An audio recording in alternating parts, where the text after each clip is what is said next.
Ceux qui portent souvent des écouteurs doivent être prudents. Pour votre santé, veuillez regarder cette vidéo jusqu'à la fin. Faites attention lorsque vous portez des écouteurs. Les ondes sonores se déplacent à travers le conduit auditif jusqu'au tympan. Le tympan est une membrane translucide qui reçoit les ondes sonores et provoque des vibrations. Derrière le tympan se trouvent 3 petits os, le marteau, l'enclume et l'étrier. Ces 3 os amplifient les vibrations et les transmettent à l'oreille interne. L'oreille interne est divisée en 2 parties. Celle-ci s'appelle le vestibule et est responsable du maintien de l'équilibre. Celle située derrière est appelée la cochlée.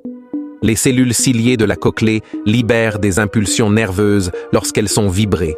Puis, elles voyagent à travers le nerf auditif jusqu'au centre auditif du cerveau et nous entendons le son. Le conduit auditif est normalement humide avec des sécrétions qui tuent les bactéries et les champignons. Lorsque vous utilisez des écouteurs pendant de longues périodes, le conduit auditif s'assèche. Les bactéries peuvent pénétrer et provoquer des infections.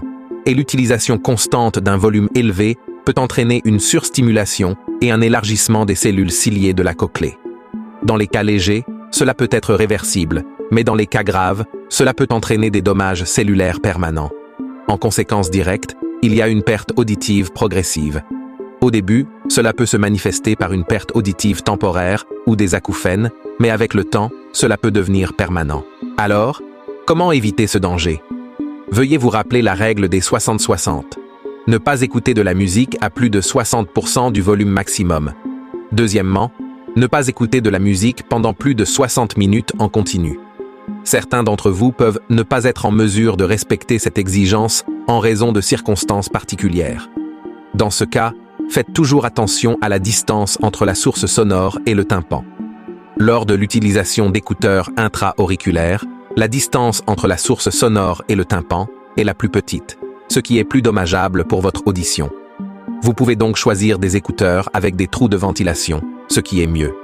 Les signaux de basse fréquence où l'énergie sonore est concentrée peuvent être évacués de l'oreille.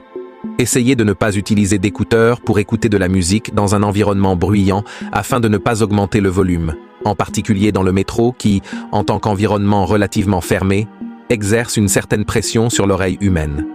Dans ce cas, vous pouvez passer à des écouteurs à réduction de bruit pour éliminer les bruits extérieurs et réduire la charge sur vos oreilles.